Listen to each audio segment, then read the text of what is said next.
We have a few joining in the next 5 minutes if they've just come off another lecture, but I'll make an introduction and we can start. Great. Okay, so hello everyone. Thank you for joining us today and welcome to the third session of FinTech Fortnight. For those of you that don't know, FinTech Fortnight is a virtual event series arranged in collaboration between the Business School and the Department of Computer Science. The series started on Monday of this week and will be taking place for the rest of this week and all of next week. So please sign up for as many sessions as you can for the remainder of the series. Today I'm delighted that we're joined by Ian Keane from Oracle. Ian is the Head of Solution Engineering for the UK and Ireland. And today he will be discussing opportunities and challenges in a world powered by IoT, AI and blockchain. We will have opportunity for Q&A throughout the session and at the end. So as Ian is presenting, please note any questions you have in the Q&A box, and then we'll answer those queries throughout. Slides for the session will also be shared after the session. They'll be emailed out to you for note taking. So yeah, if you're ready, Ian, I'll hand over to you. Thank you. Thank you very much, Catherine. Hello, everybody. As Catherine said, my name is Ian Keane, and I'm delighted to talk to you today about the opportunities and challenges in a world powered by IoT, AI, and blockchain. Now, so the quote of the day is from Lewis Carroll. Country-wise, if it were so, it might be, and if it were so, it would be, but as it isn't, it ain't. That's logic. Today, we're going to be a little like Alice, and we're going to go down the rabbit hole. And I hope when I finish my presentation today with you, you'll come away with more questions than answers. That said, our objectives for today is I'm going to provide you an overview with the fourth industrial revolution and explore the impact of the singularity on humanity. And I'm going to present the key characteristics of the following areas of Internet of Things, artificial intelligence, and blockchain and distributed ledger technology. We're then going to explore the synergies between these three technologies and discuss how a new era for commerce is enabled through the combination of IoT, AI, and blockchains. And then we'll explore some challenges and opportunities in this area. The agenda, I'm going to give you a quick introduction to myself. We're then going to look at the fourth industrial revolution.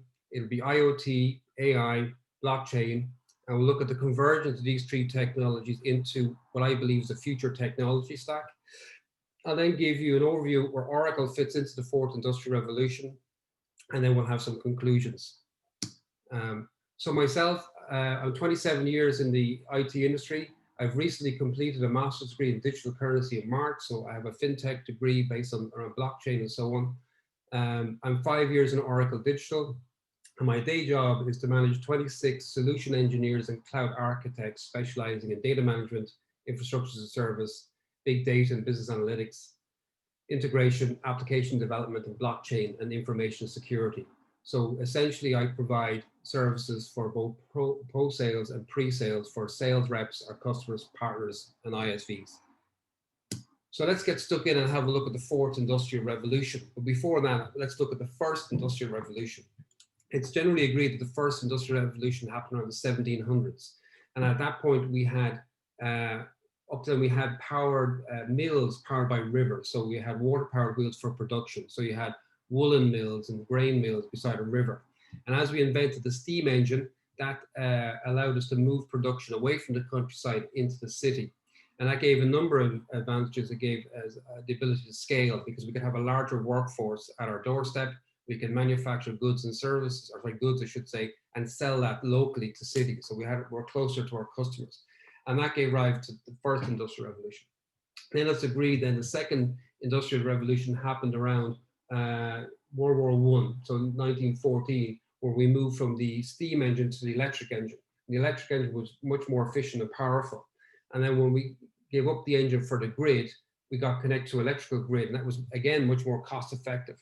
And also then that lowered the barrier of entries for smaller companies and enterprises that they could get electricity on demand and do their own production and so on. And the third industrial revolution is generally accepted as the current year, around 2000. And this is the information age, which gives us instant access to information, and that can drive automation and efficiencies and so on. An example of that would be cloud computing. A specific example is today we're using this Zoom call based over the cloud, allows us to connect and collaborate and share information and so on. But the fourth industrial revolution is a fusion of technology between physical, digital, and biological worlds. And I want you to notice on the graph here at the bottom that the time difference is getting shorter. So it was 200 years between the first and the second industrial revolution, 100 years between the second and the third industrial revolution. And how many years between this and the fourth industrial revolution? 50, maybe? Let's find out. I want to give you another angle on this. It's a paper I read. It's on the fourth human revolution. They take a slightly different slant in that this isn't a technological revolution, but a human evolution. So if you look at the first human revolution was about 50,000 years, 50,000 BC, and we invented language, fiction, and art.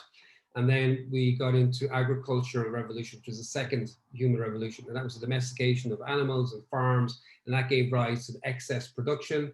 Excess production gave rise to the concept of money. A shekel of wheat, for example, became a unit of currency. And then we had a whole kind of economy evolved around that. And then the third human revolution in this paper happens around this transition from the Dark Ages into modernity, which happened after the bubonic plague in the 1500s. And that gave rise to the kickstart of the Renaissance with science, engineering, and art, and Leonardo da Vinci being the first of many in that area. And in this paper, they reckon the fourth human revolution, they have an optimistic view that we will augment technology and make our lives better when we reach the so-called singularity.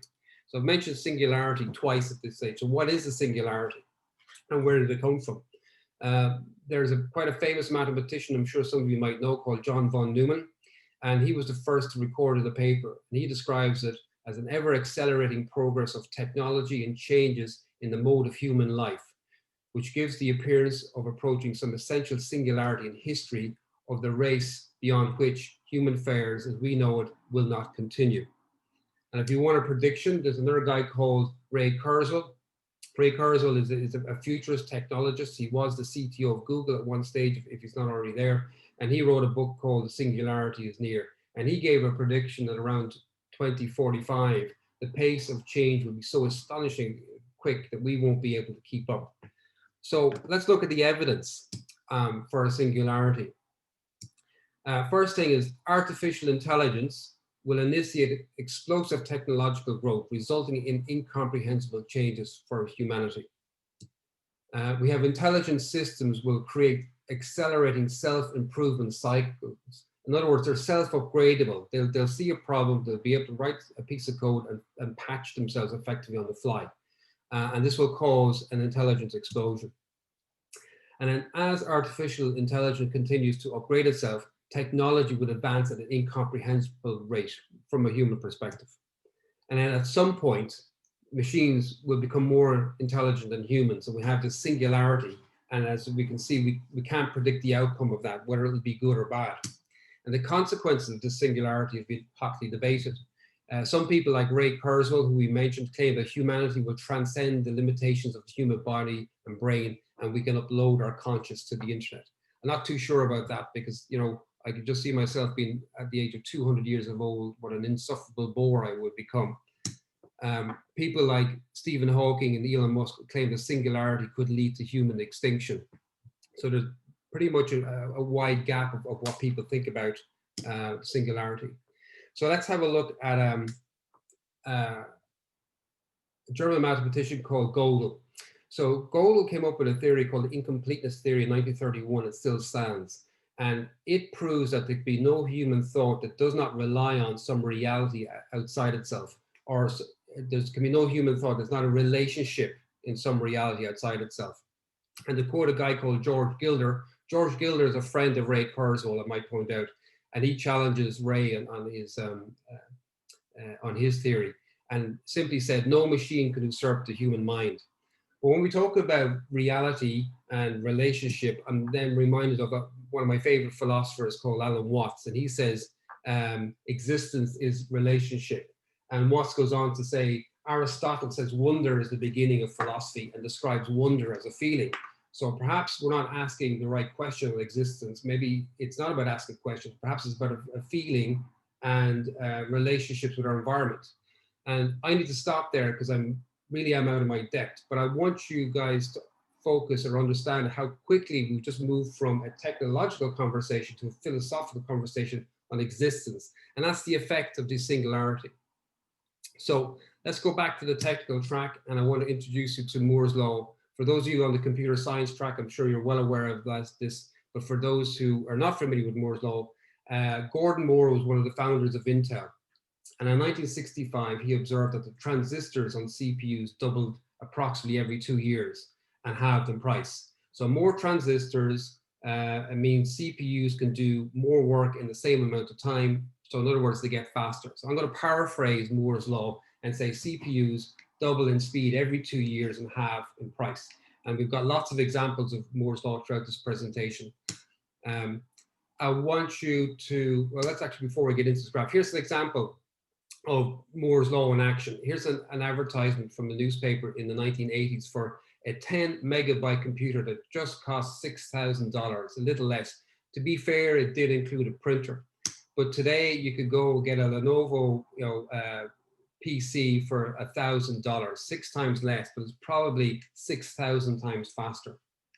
Okay, and this is the effect of Moore's law. It's hyperinflationary in terms of compute capacity and hyper-deflationary in terms of cost. And I'm not going to go through all of this. I'm going to start with the Power Mac here in 2000. The Power Mac was the first personal computer to deliver more than 1 billion floating point operations per second. And in IT, we say giga. Giga is a billion. And what's a floating point operation? It's where you add one long stringy number to another. So 1.23456 plus 9.765431. They're long numbers, and they could do a billion per second. We move on to 2015, and computers surpassed the brain power of a mouse. And in the next 3 years, in 2023, we suspect that computing power will surpass the brain power of a human brain. And as you can see up here in 2045, as per Ray Kurzweil's prediction, we should hit the singularity. Let's have a look. Remember, we spoke about human revolution, and it's opposite. It's more like a countdown to the singularity. So it goes in an opposite way. And you go back 15 billion years ago, we had the Big Bang. And then 10 billion years ago, we had life in multicellular organisms. 800 million years ago, we had the Cambrian explosion of plants and reptiles. 3 million years ago, we had the hominids. About 100,000 years ago, we had the Homo sapiens. 50,000 years ago, we invented art and culture. 12,000 years ago, we invented agriculture. About 500 years ago was the printing press. And about 50 years ago, we had the PC. So where are we headed? You can see the amount of technology is getting, the technology cycle is getting shorter and shorter. And this is the singularity when you plot it out. You see on the green line here, you have human intellect, which is growing slowly but linearly. And here around the late 40s, early 50s, we had introduction of the computer. And with Moore's law taking effect, we had this exponential growth in compute power.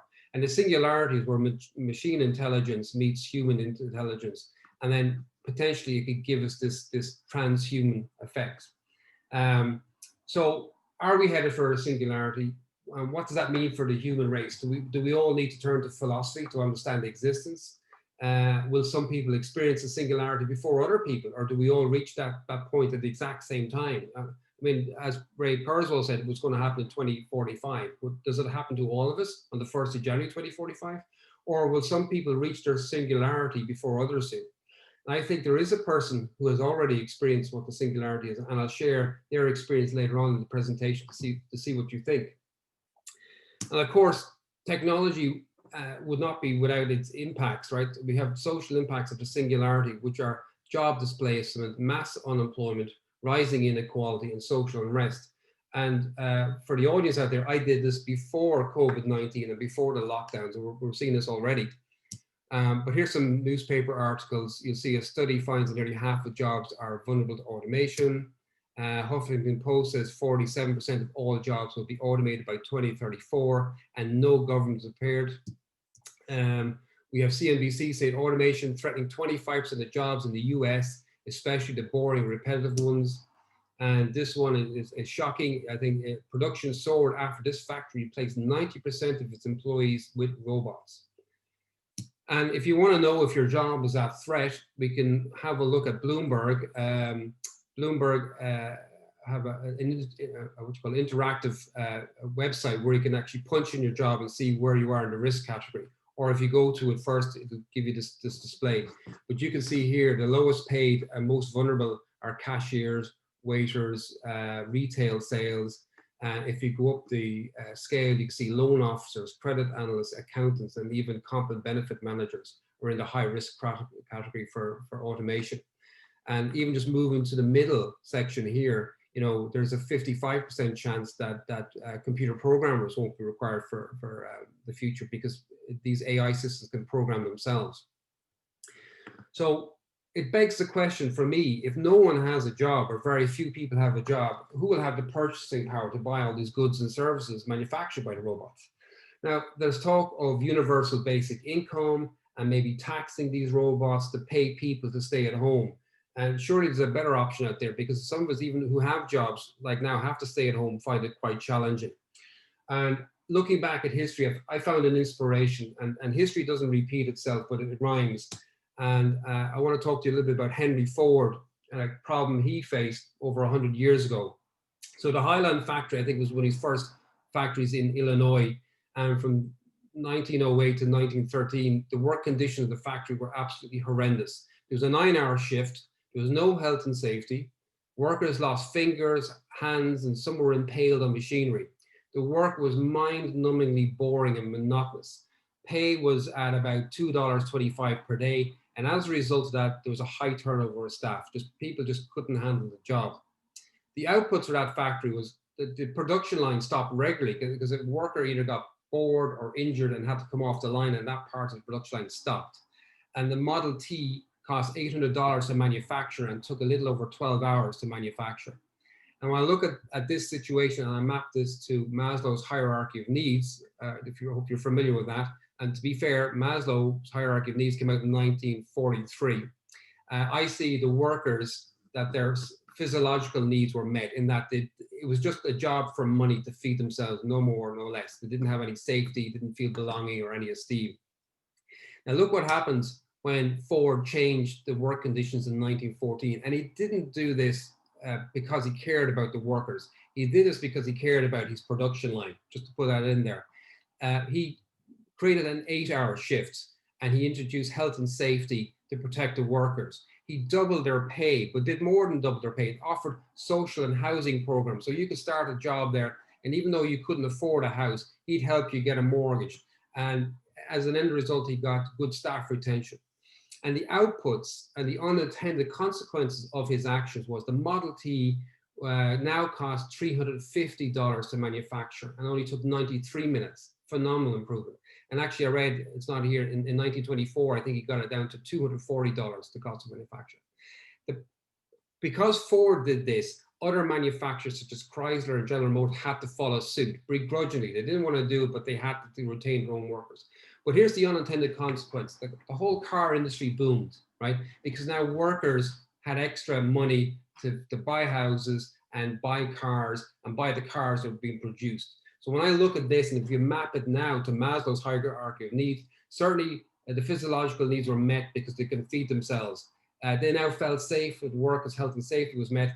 They had a feeling of belonging to Ford, right? Because Ford was investing into them and making them feel safer in the environment and giving them the esteem of being the middle class. And they had pride of working for Ford or whatever car factory they were working for.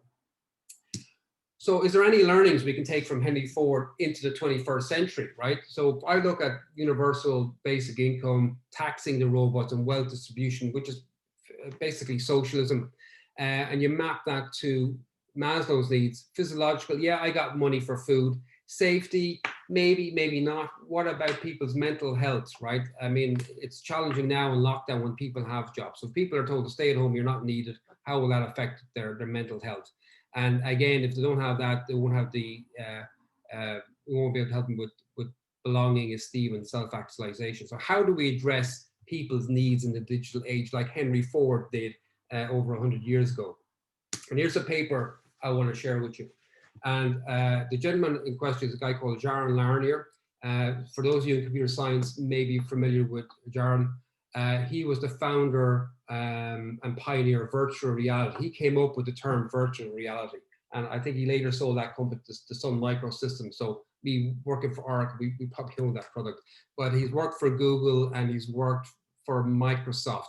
And certainly when he wrote this paper, A Blueprint for a Better Digital Society, he was a part of the CTO's office of Microsoft.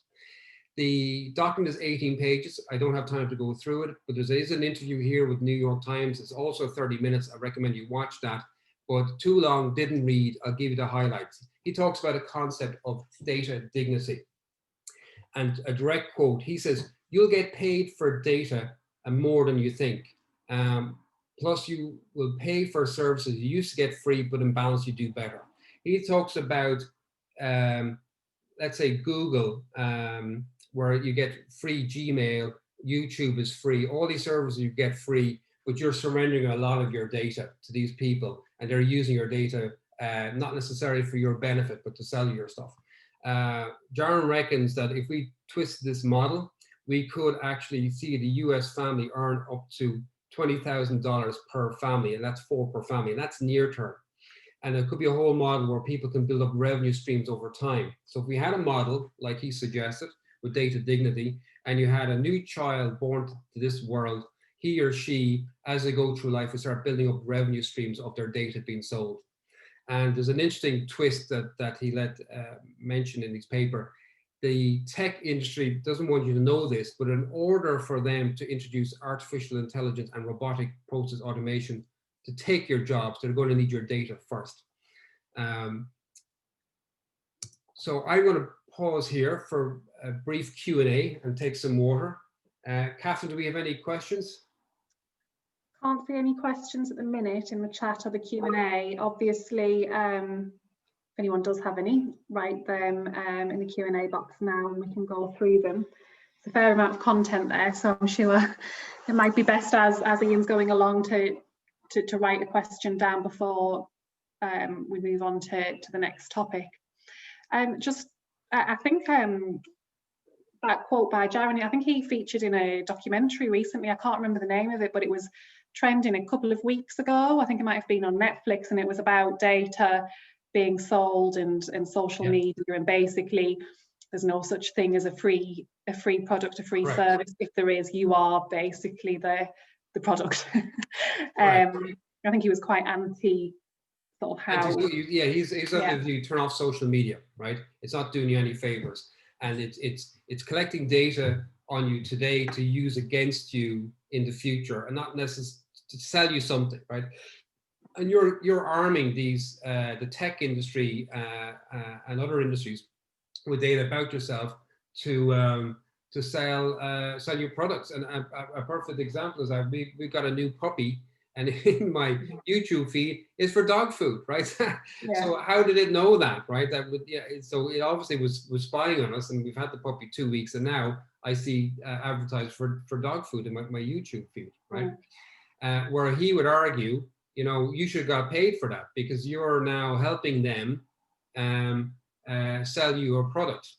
And now we're on the topic, he reckons, he talks about the dichotomy or contradiction of the modern tech age, where we expect all our stuff for free. We want YouTube for free, we want Gmail for free, we want all this Twitter for free. But at the same time, we want to have our billionaire tech giants like Steve Jobs and Sergey Brin and all of these guys. And there's 2 Venn diagrams. You have the big tech companies, and you have socialism. And in the middle, this Venn diagram is called advertising, right? And it started off kind of benign and fun and safe, but it just came on a whole monster in its own right. So by looking at this, he reckons if we reset the model on this and divvy up, you get paid for what data you put into this. It could be a form of revenue stream for you. It's more than UBI. It's not money to stay at home, but sure, you can stay at home, but it's money. It's a little business for yourself that you can, the more you put in, the more money you get out, right? And you can be in control of it. And he talks about that. I just find that quite fascinating, and it kind of ties into when we get into other topics here. You can see how a potential that could tie in for as a revenue model, or it might be just subsistence. Like $20,000 won't go far in the US for a family, but you know, if you got the two working parents, you know, on $40,000 each, you know, that brings them up from 80,000 to 100,000. So that's quite a substantial jump, you know. Yeah, somebody's just commented there that it was called the social dilemma. Thank you for that. Yeah.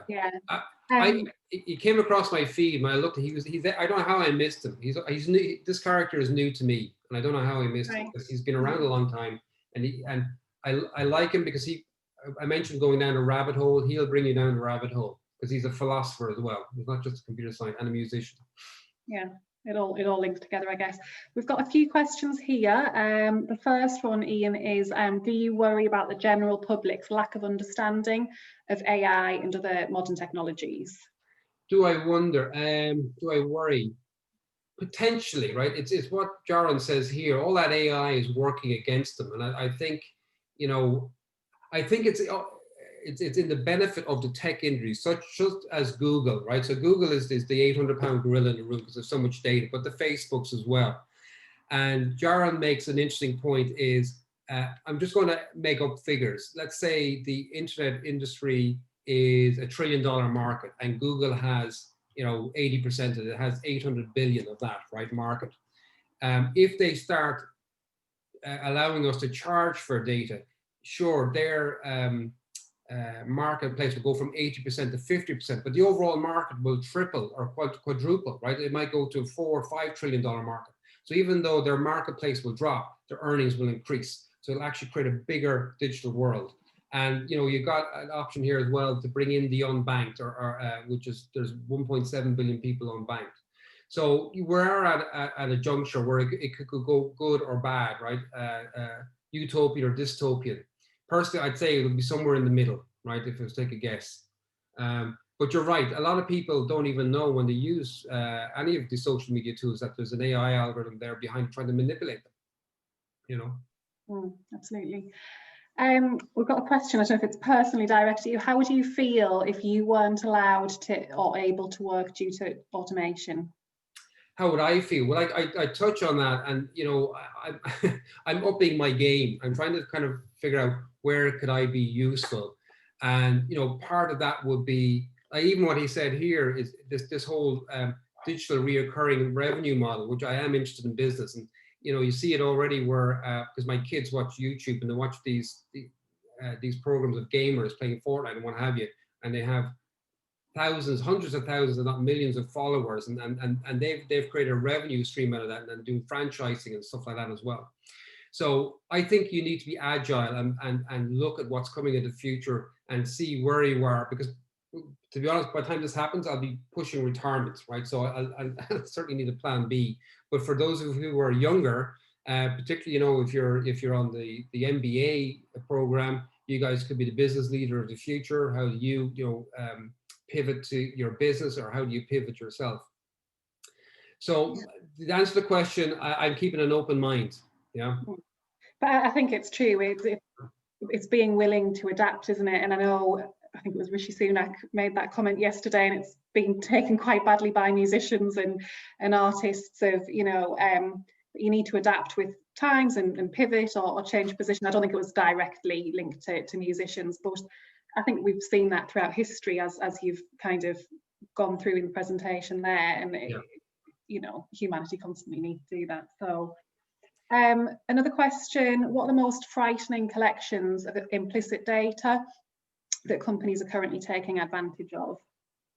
Oh, everything. So if you look at Jaron's talk, social media is to either to hate or to fear. Those two worst emotions, if you like. Now, hate and fear is probably there to protect us. But if you go on to Twitter feed, they're trying to get you a reaction, right? And they're trying to figure out what pokes you. So that's the nasty side of AI. And it's not even necessarily that Facebook or Google or Twitter are setting out to do that. The algorithm figures out this is what motivates this guy, right? And if I have to make him angry or scared or fearful to buy something, then it's just code. right?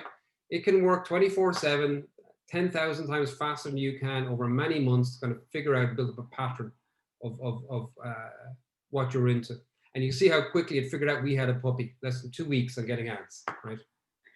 It's crazy, isn't it? Yeah. And sometimes there are certain things I've had conversations with people about, and I know, because I've just recently had the conversation, I haven't actually Googled anything related to a certain topic, but I don't know if it is microphones being enabled on devices and that type of thing, but it does seem to pick up on information without you actually searching for anything specifically. Correct, because I wasn't searching for puppy food. Now it turns out my wife was. I was worried because she ordered some puppy food online, right? Because we couldn't get to the shops in time, right? So that was okay. So obviously it was done through Gmail. So I suspect it was Google, which do read your email, right? Read the terms and conditions. Gmail is not your email, and Google sell your email wholesale, right?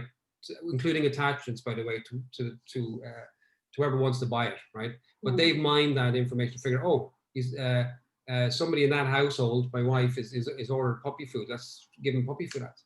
Yeah. You know? We've got a question here. It says in the Netflix show that I mentioned, they're talking about charging big companies for data that they store to stop them from overstoring it for longer than necessary. Do you think that would work or help? I suppose that's the opposite to what you're saying in terms of paying people for the data they provide, but actually charging the big companies for storing the data. I certainly on European law, you shouldn't keep any data on your customer for any longer than you need it. And if it's 7 years, you should destroy it. So there is some sort of protections there. But the problem is we've got international borders. So US companies will do it in Europe to trade in Europe. But we got potentially other countries and companies in Asia and other places that don't necessarily play ball, right? So it's hard to do that. But I like the self-sovereign approach of getting your data back. That if you create this data pattern, it's your data, you own the intellectual property, like a musician and their song, right? Because you talk about it, you could, your life could be a song or a whole play while you're on this planet, if you like, and you should be able to monetize that for your own benefit. So I think that's just trying to get the big companies to do that per person. I think that's an older way potentially of thinking about it. It's just another body of work that the tech companies have to do, which ultimately they'll end up having to charge you for it anyway. And what benefit are we going to get out of it? And leading on to that, we've got a question on how can consumers take advantage of their data and monetize it in the way that you're suggesting. How would they go about doing that? Well, currently right now, it's you have to share revenue stream with YouTube. So it depends on what you're doing. If it's YouTube or SoundCloud or Spotify, right, you need somebody who's got the platform to advertise you out. And you're at their behest, right? You have, and YouTube are a private company. Some people giving out, oh, I got delisted from YouTube censorship, but it's a private company. So right now it's difficult in that model. But in Web 3.0, right, I'll give you some examples, but it's highly speculative and it's highly risky. But right now you could buy, and I'm not suggesting you do it, but you can buy Bitcoin mining hardware, right, and mine Bitcoin, right? So that's one way you could create revenue. I wouldn't do that because in this country, it's just too expensive for electricity. For those of you in China, you might have cheaper electricity that might be useful there. But there's other services where you can, I'll get into it, but you can take some crypto tokens and you can what's called stake them. You can put them in as collateral to preserve the security of the network and get a return there. Now you're not selling your data per se, but you're selling a cryptographic token which you own, and you can put that to work. And that would give you a revenue stream of about 6 to 7% per annum on that token. And the problem is that token, it could go to $100, it could go to zero. It's very volatile at the moment. So but that's, I think, a foundation building block for the future in terms of, okay, if we've done that on the base layer of this protocol, what else can we build on that? Yeah. So I'll leave that because I'm going to touch on that later, right? So we're about 40% through the presentation. So I'll continue if that's okay. Is there any more questions? Absolutely, we've got a few here, but we can leave them. I don't know if the only other question it might be worth clarifying before moving on is somebody's asking for just an explanation again, for you to clarify what you mean by singularity. Yes. Okay. let's go back. So let's start with, I suppose, John von Neumann, the very first guy who came up with it. Right, keep it here. So John von Neumann, a mathematician, he observed that the accelerating progress of technology, as in computers getting faster in the mode of human life. So technology getting faster in human life, what gives him the appearance that we're approaching some essential sense of a singularity, right? That's just a concept. That's all it is, it's a concept.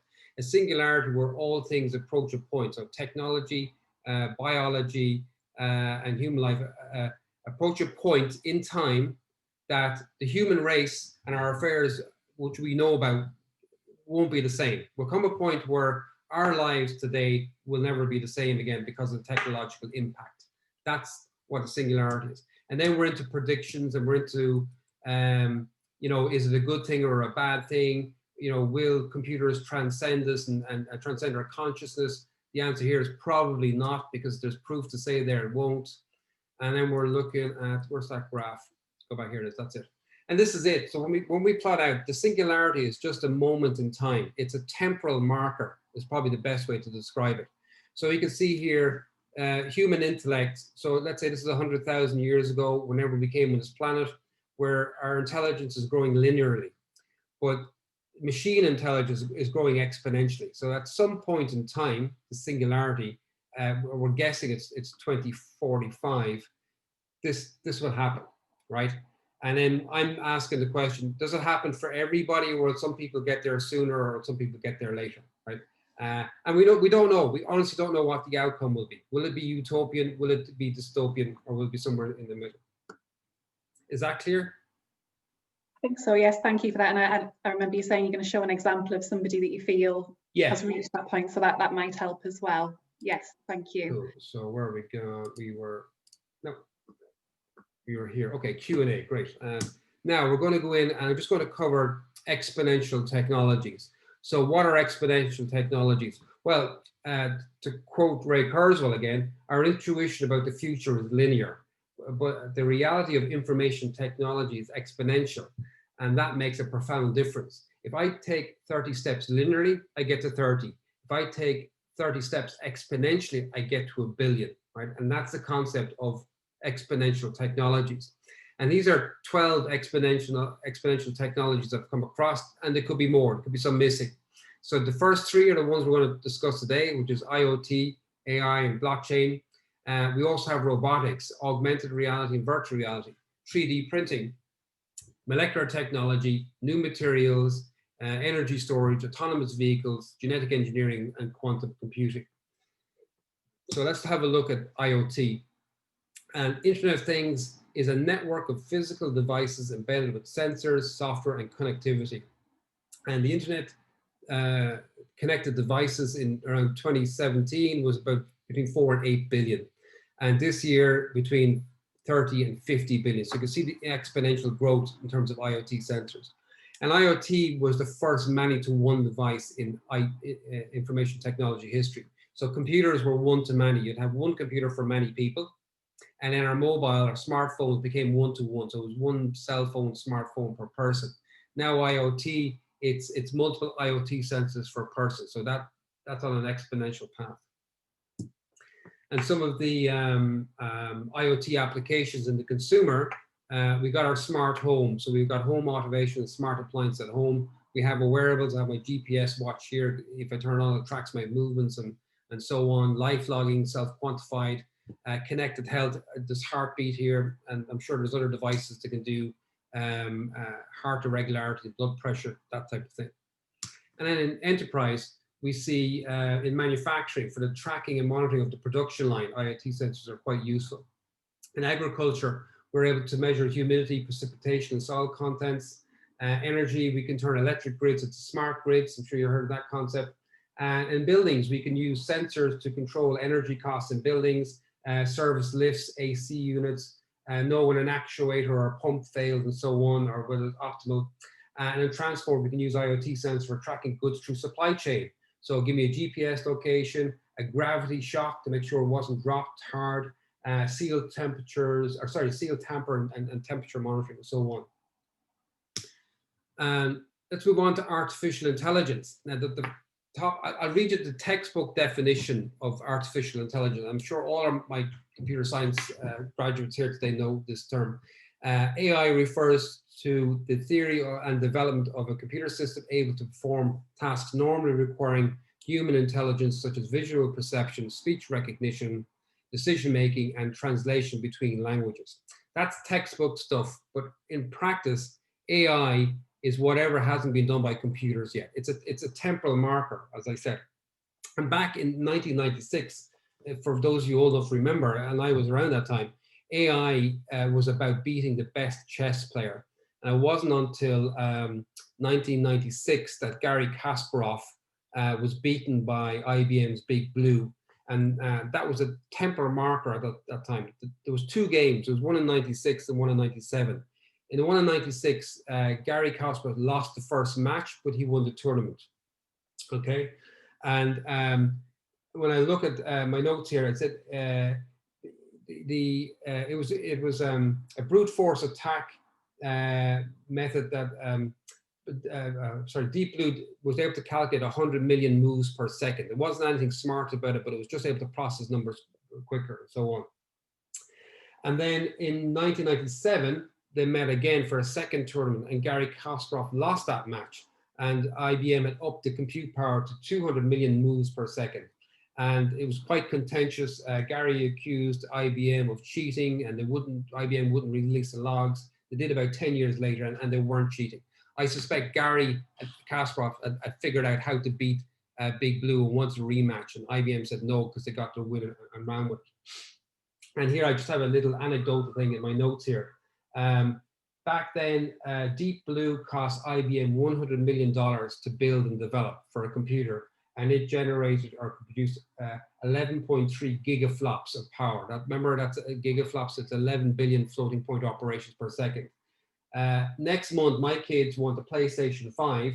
It'll cost $400 or euro, and it'll do 10.2 teraflops, right? So it's 950, 970 times faster than Deep Blue, and it's a fraction of a fraction of a fraction of a percent cheaper than Deep Blue. There's an example of basic compute power coming in for an entertainment system.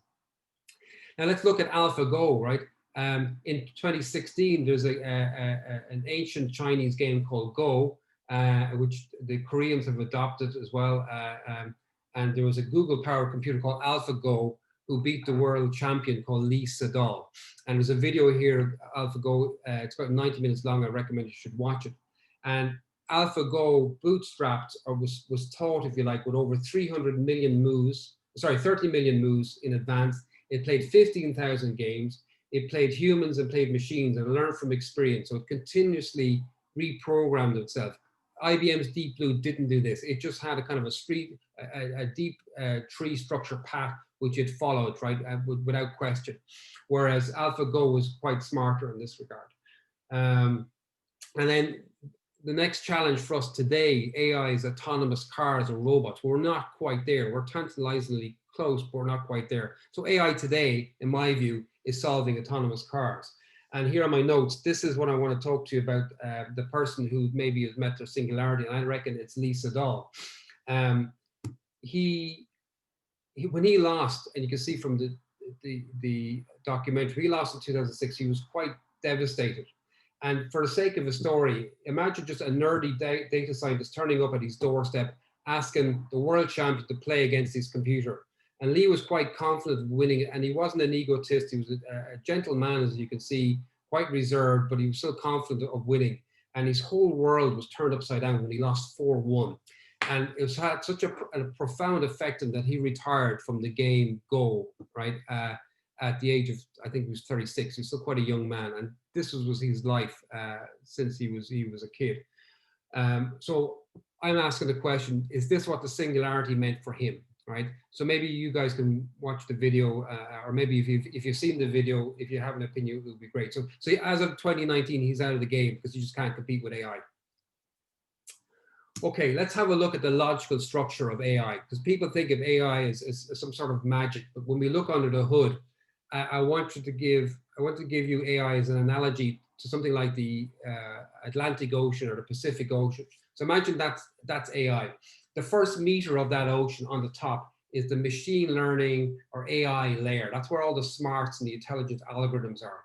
And then maybe the next 10 meters below that is the analytics layer, right? The stuff taking parts of the data, making sense of the data. And then everything from 10 meters down to 2,000 meters is data, right? So artificial intelligence is 99.999% data, right? And the more data you need, the better decisions you can make. I have an anecdotal of that. There's a company out there called Ocean Protocol, and they specialize in bringing data sources together securely. So for example, they said autonomous driving needs 500 billion miles of driving data, right? Which would take a company like Toyota 20 years to acquire. And what Ocean are trying to do is hey, go to Toyota, get Toyota to securely share their data with Ford and other companies as well, and bring that data together to solve autonomous driving. He mentions in that people, the data is private, but people don't want the data out of big data or AI. They just want the trends, okay? So the lecture is there online if you want to watch that. It's quite interesting. But the point is, AI is mainly about data. And this slide is self-explanatory. Those are the most data will succeed in the next century or next decade where we're going. And it says here, the world's most valuable resource is no longer oil, but data. And artificial intelligence is big business. And a lot of startups actually in artificial intelligence need data as much as they need funding, right, to be successful. And that's why I think the likes of Google, Facebook, and so on will do well, because they're sitting on a lot of data. And if they go to this new paradigm where we are getting paid for our data, I still think they'll retain a lot of control, but we'll get some money out of it. Here's Fortune 500, or sorry, Fortune.com, I should say. They reckon that the artificial intelligence business will be $15 trillion by 2030. That's pretty big, right? Because global GDP is about 85 trillion. Obviously, that was before COVID, but that's 20%. That's like 20% of global GDP will be powered or funded by AI. So there's plenty of potential there. So let's look at the opportunities. The applications, we got digital assistants. We all have Siri and Alexa and Cortana. We have healthcare. We have healthcare is a long relationship with artificial intelligence. In fact, so long, artificial intelligence was known as expert systems. And I think it was 1972 or 73, one of the first applications for healthcare was MyCin, M-Y-C-I-N, which was an expert system to help doctors detect blood diseases. I think there's something like 250 different types of blood diseases you have. And this machine helped the doctor isolate it down to 2 or 3 potential diseases so you could be treated. Cybersecurity, machine intelligence and artificial intelligence is used to spot and fix breaches before they happen, because they can analyze vast amounts of data going across your network and so on, and predict what's going to happen well before any human can. In agriculture, we can use drones for crop, soil, and rain analysis and make predictions on yields or predictions on potential diseases and so on. And as we see, robots are getting smarter and more agile. I'm sure we've all seen the Boston Dynamic videos on Spot the dog, and that one that looks like the Terminator is quite frightening. With geospatial analytics, which is where we're able to analyze complex trends and relationships between people and places and cities and so on. And of course, we got legal. We got AI is now starting to automate standard legal contracts. And we've got new computer interfaces such as Google Glass, and actually Google Glass is even quite old by now. Look at Elon Musk wants to do non-abrasive interfaces and so on. What do you call these? Neuralink. And also we have potential for new business models. We could have self-driving taxi companies or self-driving trucking companies. And I'll have a little bit more on that later. I'm going to move on to blockchain. Any questions there, Catherine, before I move on, as I take a drink of water? Yeah, we've got some from previously, some more around opportunities. So somebody's asked, do you see liberal arts students, degree holders in art, history, literature, etc., playing a bigger part in the industry in the future? Sure. So there's a whole concept, actually, talking in blockchain right now. I don't know how familiar you are with blockchain and the whole public versus private sector. So public coins would be likes of Bitcoin, Ethereum, and so on. And Ethereum is a platform. It has its own token, but you have these sub tokens. So you can have your own token on the Ethereum blockchain. And what's new now is non-fungible tokens. So you have people literally selling their artwork through a blockchain. So it's non-fungible, which you can't break it down. It's a unique piece of art. It's a unique piece of music. It could be somebody's house and so on. So in terms of arts and liberal arts, people can help protect their own intellectual property and easily sell their music or their artwork if it's an original piece. And the owner of that cryptographic token that represents that non-fungible token, such as a piece of art, can prove that they own it. So there's a whole economy building up around that. And that's particularly relevant in games, right? So I mentioned my kids play Fortnite. Fortnite is a closed system, but if they open that up, that if you buy a skin for a game, my kids are obsessed by V-Bucks, right? And they go buy whatever skin, which is a uniform for a character effectively in a game. Sometimes these game companies like to award a unique skin that no one else has, which is highly desirable. And a skin could be for a rifle or so on. So people could publish artwork for this, saying that there'll only be 1 or 10 of these ever, and you could prove it on a blockchain, and that would potentially increase the value through scarcity, if you like, of these non-fungible tokens. So yeah, this is another platform for people in the arts to get recognized and get compensated. Thank you. Yeah, it's really, we had, I don't know if you've heard Kate Bushrell talk before. Oh, I met Kate, yeah. Yeah, cryptocurrency, and she was speaking about that on Monday, kind of different products and traceability and that type of thing. Yeah. More on opportunities, we've got a question from a student asking, do you think students are all right with a master's, or is a PhD needed to really excel in AI? It depends on what you want to do. I mean, I've done a master's, but it doesn't mean you have to. What do you want? If you want to go into deep research and you've got the smarts for that, because I don't, and if that's meaningful for you, by all means. But you look at some of our best and brightest, like Steve Jobs didn't finish college. Michael Dell didn't finish college. So if you're entrepreneurial, you can go after, you don't necessarily have to have a degree to be successful, okay? However, if you want to go down that path of deep research, or maybe you want to be the CTO in your startup, then I think that could be useful. Larry Brin and Sergey in Google, they have PhDs, so it suited them. So it shouldn't stop your idea, but to have enough to know what it is you need to do in your own world, in your own job, your own pursuits. That's quite personal. So I would argue no, not necessarily. Yeah, I suppose if it's more of an academic pursuit or more of an entrepreneurial one. More generally about the industry, students asked, how far has the industry achieved in terms of developing AI? Have they produced machines that pass a Turing test? That passed a Turing test? Well, have they? I don't believe so, right?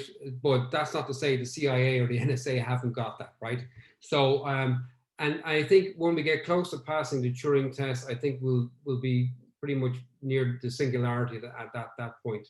Right now, I think, as I mentioned, AI has a lot of mystique about it, and yes, it is getting better at an exponential rate. But remember, what Jaron Lanier said: in order then to get to that point, you have to surrender your data.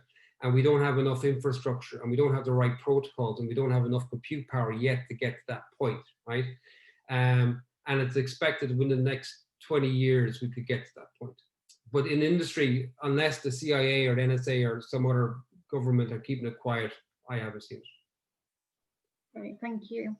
And then we've got a couple of other questions that link more back to kind of the value of data and I guess the regulation around it. So one student asked, I think it was referring back to what we were saying about paying people for data. Does this sort of open up an opportunity or for a niche company similar to YouTube, but instead they pay? Oh, absolutely. Yeah. Look up a company called Library.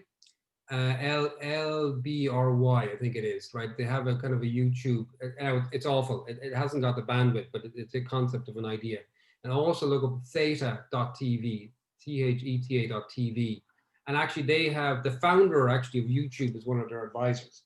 So these are ones, now Theta TV is a content delivery network, and you get paid Theta tokens for hosting video data and distributing it. So it's a decentralized network.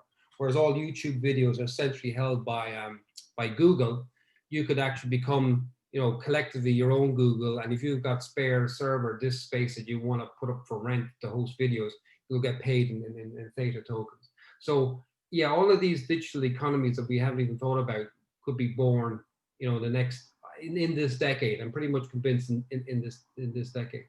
And I'm going to touch on that now. So I can continue on if you want. We can probably answer some of those questions. Yeah. We've got a couple of other questions, but we can leave them till later. Yeah.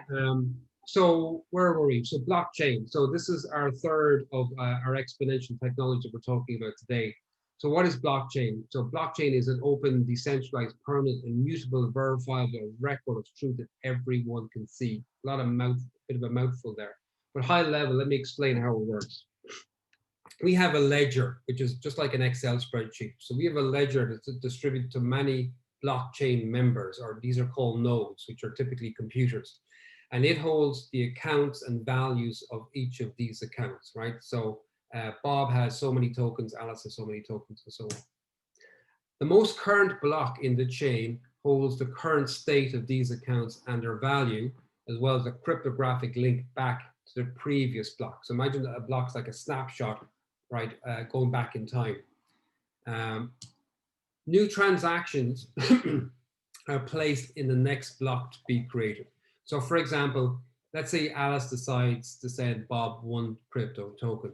That transaction is placed in the next block to be created.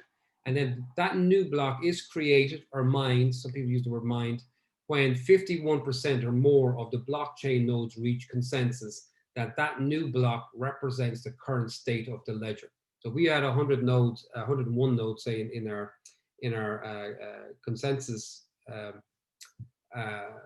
pool, right? We need 51% or more to agree that happened. If that happened, everyone else accepts that as truth and moves on. In Bitcoin, this roughly takes 10 minutes. So it takes 10 minutes to produce a block in Bitcoin, right? So a block is produced, and then the miners go to work, and it takes 10 minutes for them to agree on that's the result. And then once that's happened, it's basically written in stone. And our value here, it's Alice is decremented one token and Bob is incremented one token. And then we go back to step one, and that's a blockchain. So each blocks are created, and a chain is created in advance. Now that's a data structure, if you like.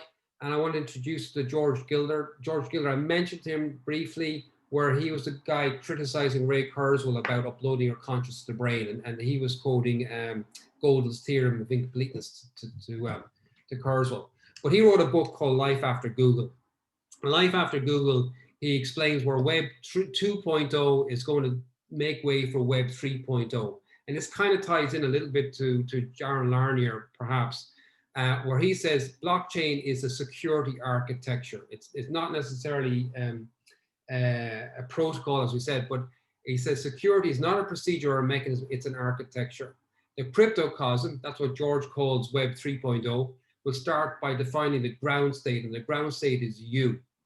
Blockchain will address the doldrums of centralization, insecurity, and cirrhosis afflicting the current information technology.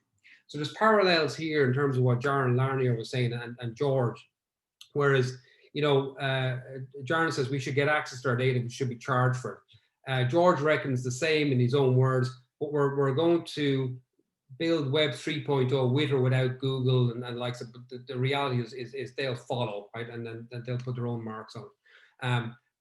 So Web 2.0 was not built with security in mind. You know, we wanted free stuff. We wanted free email. We wanted free YouTube and all that kind of stuff. And to get that free, we had to surrender our data sovereignty.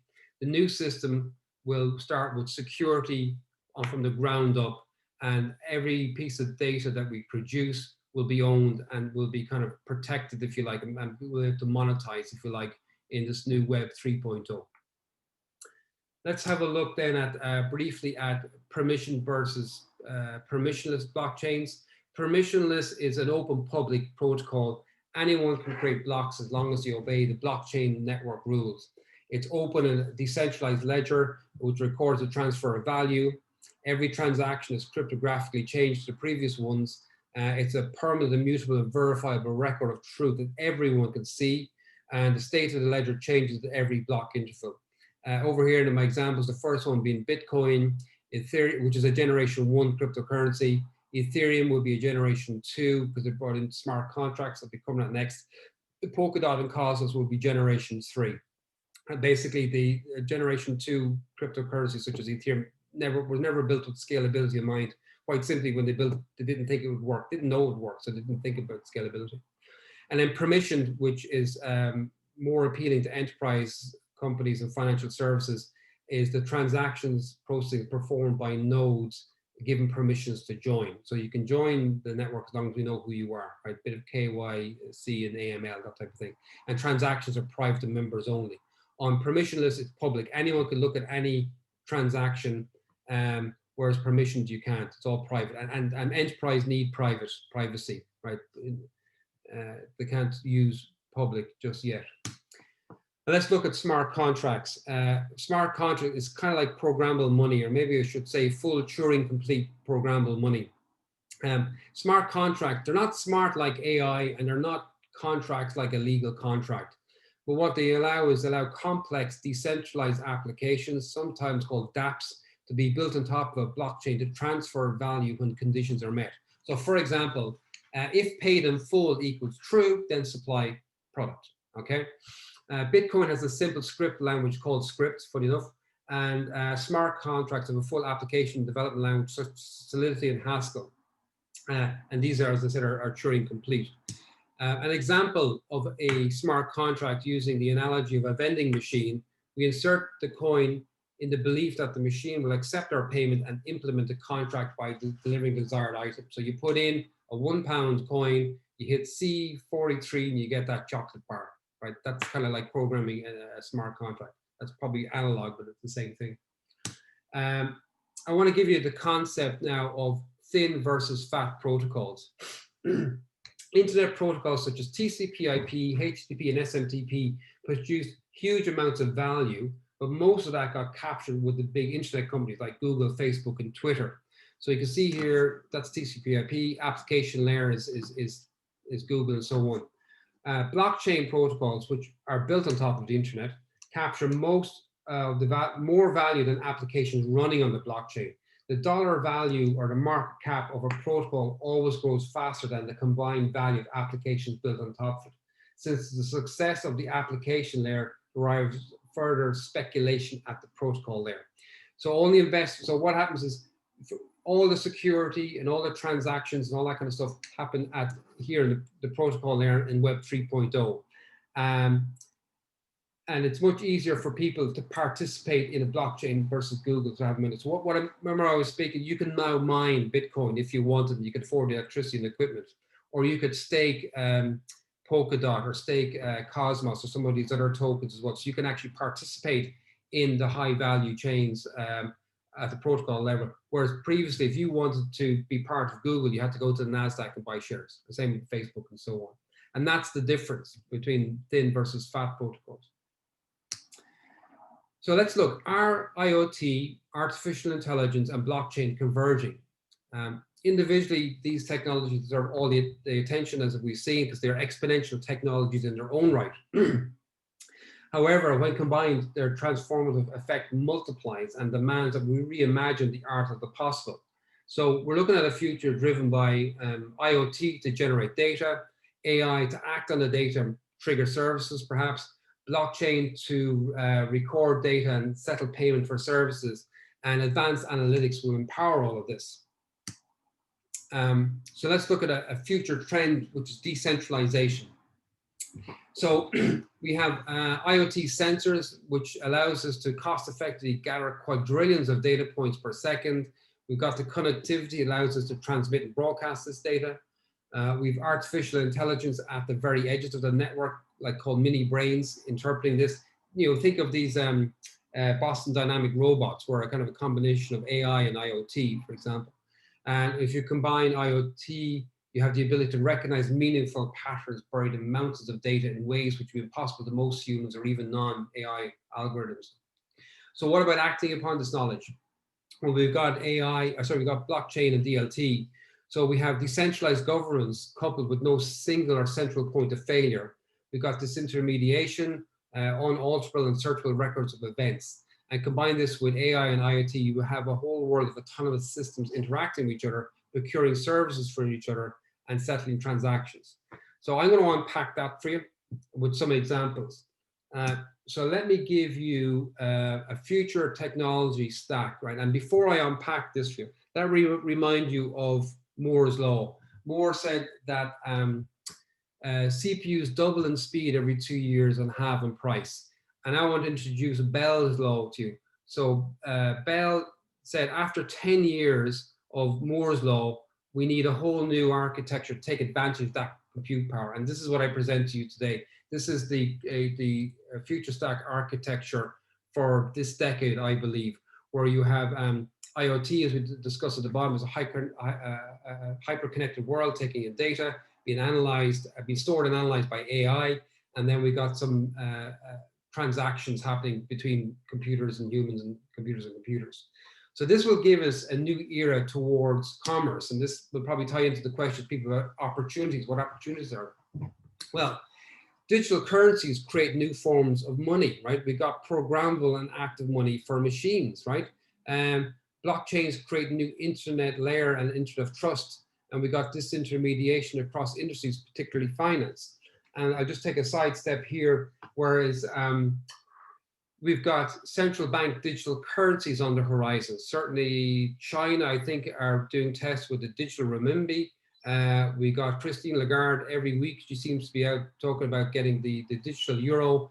And you have Brian Brooks, who works for the Office of the Comptroller of Currency in the US, is getting kind of legal headway, if you like, to allow a US dollar to happen. Why is a digital dollar or digital euro important? As we go to this hyper-connected smart contract world, we need to be able to access currency. Currency is a product of the central bank. And right now you have to go through a retail bank or a commercial bank to get access to the currency.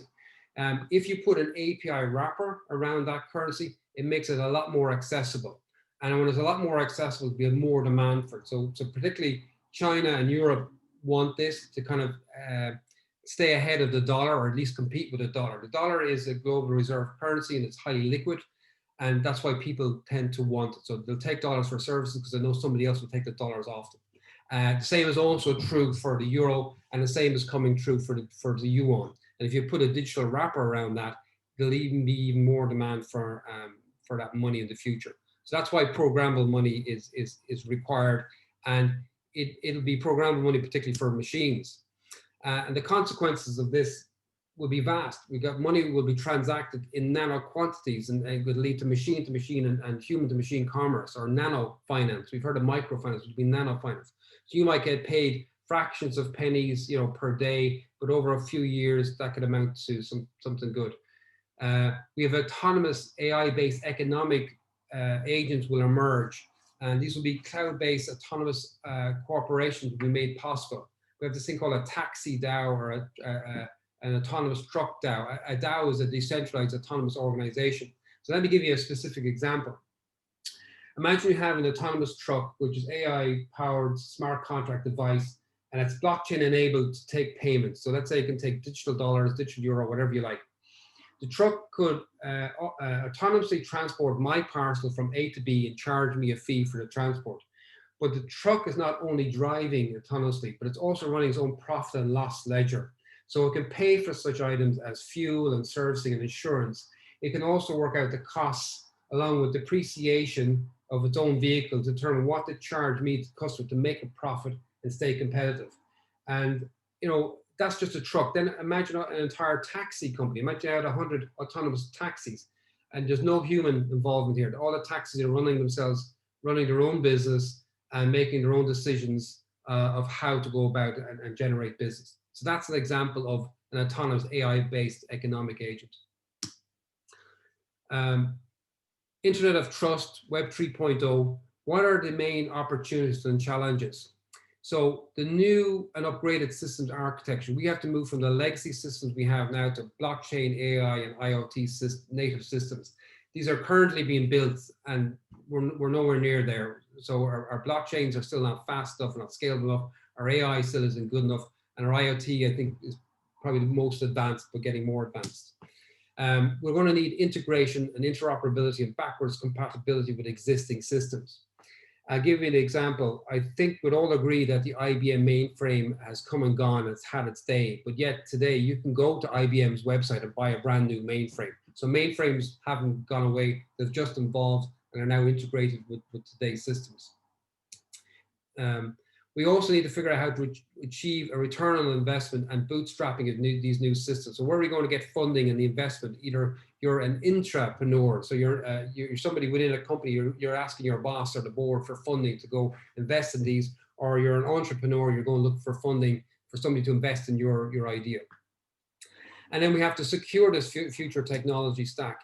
One other opportunity is secure oracles. We talk about blockchains, about them being decentralized, and you think of it's something like Ethereum, which has about 10,000 nodes, right, protected, which is pretty secure. But if you have to take external data, such as an aircraft, let's say an aircraft is landing and it's late, you're selling travel insurance, the blockchain is not smart enough to know whether the aircraft landed on time or not. It's going to rely on what we call an oracle to tell it that that aircraft was late. So if we were just relying on one data source for that, that one data source can be compromised. Somebody can hijack that to say the aircraft was late when it was actually landed on time. But the smart contract system won't know, it'll just act on a value. So we're going to have to extend security to the feeds, the information feeds that supply the blockchain for transactions, to make those transactions when they're triggered, that they're secure. So imagine another one. Let's say you're a futures trader on the price of oil and you're doing a $100 million trade. You absolutely want to know what the price of oil is at that given time. You're not going to trust one source. You're going to trust multiple sources before you actually trigger a smart contract to do an oil futures trade. Another thing is digital identity. I've been involved in a couple of projects around self-sovereign identity, and we have DIDs, decentralized identities, and a lot of the context is around people and maybe even entities, non-person entities such as companies. But I see a future where we'll need to have a digital identity for robots and for IoT sensors, because IoT sensors will trigger economic events as would robots. So if we want to know that, let's say, that a river flooded, if an IoT sensor is able to capture the level of that river, that it's able to digitally sign the data it produces, so nobody can hack the IoT device and lie about the logs. Similarly with a robot, if a robot's going to interact with human society for its 20-year lifespan or whatever it is, it also needs a digital identity to be able to write its own logs in terms of its interaction with a human being, because it might have a negative interaction with a human being and you don't want somebody to manipulate that data. You're going to need some sort of forensic analysis. So digital identity, I see, will be huge. There's 7 billion people on the planet. Remember, there's 50 billion IoT devices and growing. How many robots? Probably as much as humans, maybe even more. So we're probably going to need digital identity for hundreds of billions of devices. And by the way, a robot doesn't have to be a physical machine. A bot can be a Docker container, right? It can be that small. And advanced analytic capabilities. As devices at the edges become smarter, DLT, smart contracts require more advanced analytics capabilities to make sense of this. I kind of touched on that. You know, how do I know what's going on in the real world to make sense of that information so I can trigger transactions? And I suspect data-driven analytics will become the middleware for Internet of Trust. Okay, and new business models. You know, disruptive innovation will dominate. There'll be boom and bust cycles and big failures along the way. That's to be expected. And winners will not be the ones focusing on efficiency gains. And what do I mean by that? Imagine Thomas Edison. You know, he didn't create the light bulb by making the more efficient candle, right? He went out and had to find whatever it was to make the filament in the light bulb to last longer. And then he got his breakthrough success and pretty much made candles out of date. Implications. So what do I suggest? Read and research continuously. This is a fast-moving current and you need to stay up to date. Most losers will come from the ranks of the unaware or reckless. This kind of answers the question that was asked, you know, what should one do? I think you should educate yourself on the benefits of IoT, AI, and blockchain. And maybe if you're not technical, maybe you should look at what's the business implications of this. And if you are technical, if you want to go down that route, there's going to be plenty of work in that area. Develop a future-ready corporate vision and strategy. Pivot your organization, or maybe even pivot yourself in the right direction at the right time. This also feeds into a question I was asked around, you know, AI taking your jobs. If you think AI is going to take your job, be ahead of that, you know, and it's not going to happen tomorrow, but it will happen maybe in 5, 10, 15 years time. So pivot yourself in that direction. And yeah, time your tactical decisions carefully. This is easier said than done. In an era of fat protocols, much value will be created early on, high risk, high return. This is more to do with, you know, these new crypto tokens that come along. There's, I don't know how many, there's thousands of them. In the future, the next decade, there'll probably only be 20 as a guess, right? So if you're in that space, just be careful, and I'm not giving you financial advice. So where does Oracle fit into the fourth industrial revolution? Well, let's start with our mission statement. At Oracle, our mission is to help people see data in new ways, discover insights, and unlock endless possibilities. So we're all about data analytics. And if you want to look where we are, because I was asked this, I think you asked this question, where do you see machine learning in the enterprise? We take AI and machine learning powered by enterprise data. And Oracle, we like to consider ourselves as the enterprise data company, because our technology underpins trillions of dollars worth of assets. And most of our machine learning algorithms are hidden. We have a product called Autonomous Database. It patches itself, it scales itself, it continuously tunes itself, and it backs itself up automatically. So all you have to do is just request data off it, it does everything else. We also have Autonomous Linux. It also patches and scales itself. We also have increased cybersecurity in our cloud. As I mentioned, machine learning and AI is used to scan vast amounts of data and predict when we're being hacked and take remedial action in advance. We use that in our edge security in our cloud. We also embed machine learning into our analytics, ERP, customer engagement, manufacturing, and human capital management apps to give users predictive analytics. And Larry, our boss, says we want machine learning used to cut costs, manage complexity, increase security, and give you guys access to qualified staff. That's all hidden. What is visible, we have Oracle Machine Learning Notebook interface, which is a standard interface which comes with our Autonomous Database, and that's typically for data scientists and data analysts. And on the blockchain, we are committed to Hyperledger Fabric Foundation, which is an open source platform. And we've taken their open source product, we've made it our own. We put a huge focus on integration using REST APIs. So it's incredibly easy to integrate our product with our own products and with other third parties. So just briefly go through these.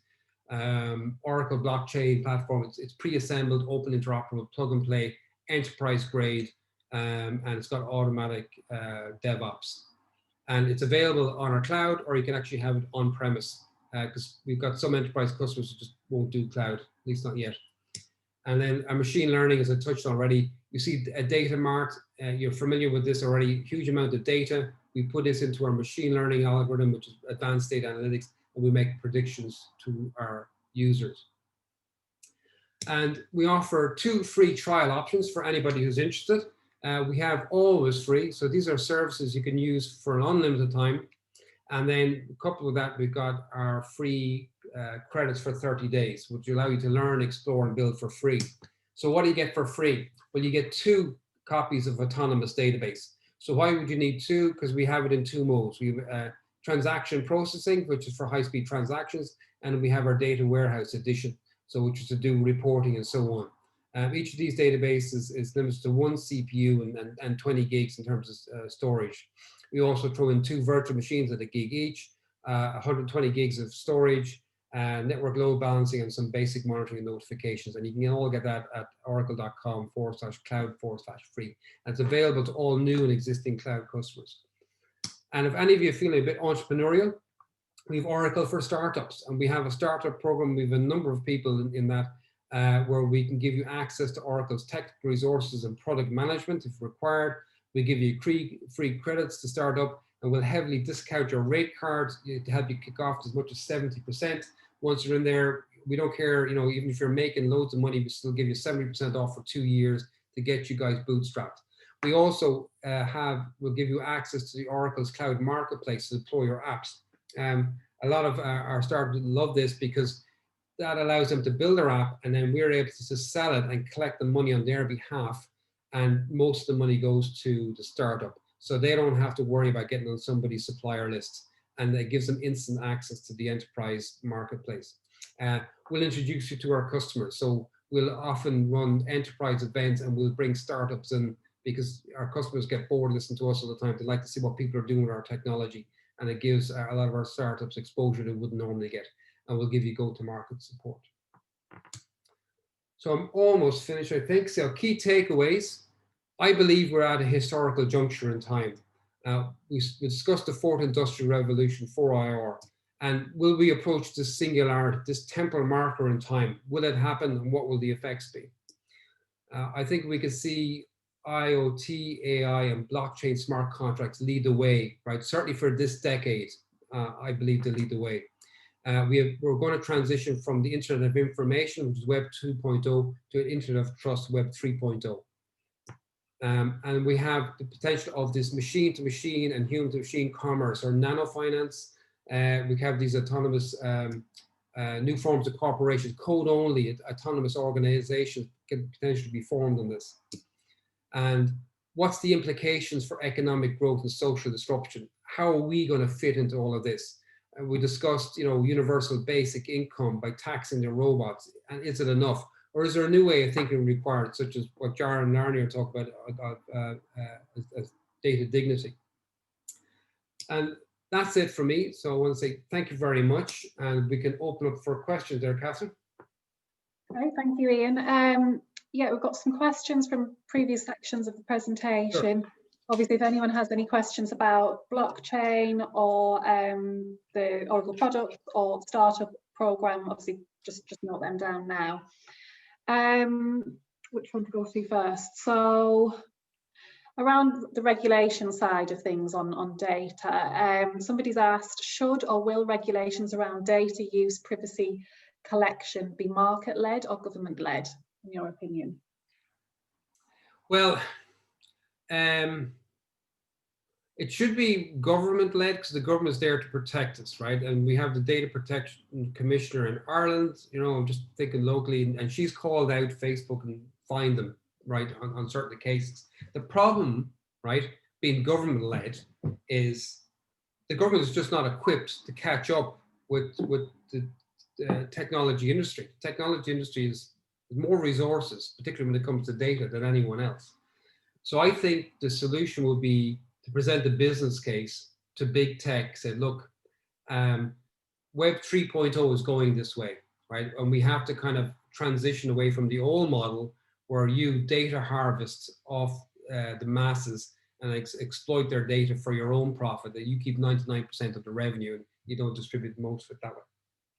I think the regulation won't be enough. And I think we'll have to coax the big internet companies along that way and see that there's actually more in it for them to share the data. That's why I brought up Henry Ford, right? Henry Ford saw that, look, I'm going to have to share my spoils with the workers to get them to be more productive and get them to be happier, get them to stay.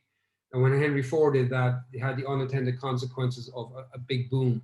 And I think if we can present that somehow to big business and big internet companies, all we need is one to do it. Let's say if Google or Facebook, any one of them did it, it would force the others to do it. So I don't think the answer is in regulation, right? I think we have to coax the internet businesses to give us back our data and protect us from that. And I also think it'll be forced through innovation, because there's a whole bunch of other companies and communities out there, right? Open source communities are building this stuff. And it's like analogy of Kodak, right? So Kodak invented the digital camera, right? I think it was in the 70s. They continued to develop all the way up along, but never monetized it. And then, what happened in around 2000 is a company that wasn't a camera company sold 1 billion digital cameras and basically put Kodak out of business. And that company was Nokia. Nokia gave everyone a digital camera, right? And I'm thinking those companies might figure the same. If we don't get ahead of this innovation, we might end up like Kodak. We'll just be a brand name, right? We won't be the company we once were. So I think the solution is there rather than government regulation. Long-winded answer. So. Yeah, great, thank you. Yeah. And back to AI, a couple of questions from the same person. What do you think about explainable AI research? And then secondly, is there any research done by the Alan Turing research group that is revolutionizing AI? Well, I'm sure there is. I'm not familiar with the Alan Turing research group, but I'm sure given the name he mentioned, yes, because that was one of his goals. And what was the first question? Sorry, Catherine. What do you think about explainable AI research? Explainable AI. I don't understand that term. Sorry. I'm not sure if Yeah. Jeremy, if you can comment and explain further what you mean by that phrase, explainable AI research, we can come back to that question. Question on blockchain. Is the importance of blockchain currently linked to the context of post-digital people and the growing uncertainty around trust with information systems? So trust around information systems for sure, right? So, I mean, if you look back to where it started with the libertarians, is what I call them, the Bitcoin people who wanted to create a different money from the current system. And that came, out of a distrust for the financial institutions, right? So the 2008, 2009 crash, and it was born out of that. Now, it wasn't invented overnight. There was like 30 years of research that led up to the first digital currency decentralized, such as Bitcoin. So it came out of that. So from a distrust, well, I would use the word maybe disintermediary, right? Whereas if you want to bring in trust, you have to bring in a middleman, right, or a middle entity. And that middle entity will take a cut off your transaction, right? So, think of somebody who, particularly in your audience, maybe you're in the UK and you want to send money back to Africa or China through an intermediary, and they might take 10% or 5%. Whereas if we did this using cryptocurrency, potentially it could be fractions of a penny, right? So there's value in disintermediating the middleman and going peer-to-peer with finance and so on. And so part of that, if you're getting rid of the middleman, then you have to bring in trust, right? So it's about being able to trust the technology, right? So I kind of wondered a bit there, but does that answer the question? I think so, yes, thank you. Going back to the question on what you think about explainable AI research, Jeremy said explainable AI refers to methods and techniques in the application of artificial intelligence technology such that the results of the solution can be understood by humans, which is in contrast to black box deep learning. Oh yeah, okay. So I think he means we have a lot of machine learning in Oracle. Let me go back, right? Where it's under the hood. They don't even see it, right? Let's go back. So we have machine learning here built in. These are hidden machine learning algorithms, right? The user using these do not know anything about machine learning or even programming it, right? We do this in the background for them. So we take in, let's say, our analytics cloud. We want to analyze data. We got our kind of our predictive analytics section. I don't think we use the term machine learning, right? We just said you want some predictive analytics based on what you've given us in this data. This is what we've learned.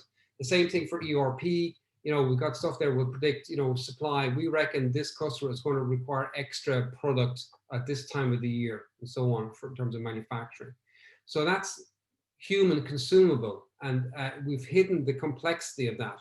It's not to scare people necessarily, but for those who want full raw access, we have visible machine learning through Oracle Machine Learning Notebook. Notebook interface is the standard interface to anyone who wants to get in under the hood, right, and do their own machine learning. So I hope that answers. Yes, hope that answers your question, Jeremy. That's it at the minute, Ian, in terms of questions, unless anything comes through last minute. Obviously, I know you shared your Contact details. your LinkedIn page with everybody at the end there, and obviously that will be on the slides that we share. So if anyone does have any further questions or wants to contact Ian, obviously you can do that via LinkedIn. Yeah, there you go. I'm on LinkedIn. Yeah. Great. So yes, I can't see anything else coming through. So I think that's probably it. Finished bang on time. Yeah. Bang on time. Well, thank you very much, folks.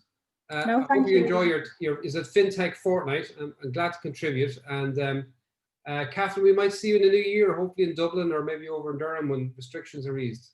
Fingers crossed, yes, with some of the trips. Yeah, I think things are still up in the air, but we're hoping they can go ahead. So yeah, we'll be in touch about that. But thank you so much. Obviously, there was a lot of content. I learned a lot myself. So thank you for that, and we'll follow up afterwards. Thanks, Ian. Very welcome. Thanks, folks. Bye-bye. Thank you. Bye-bye.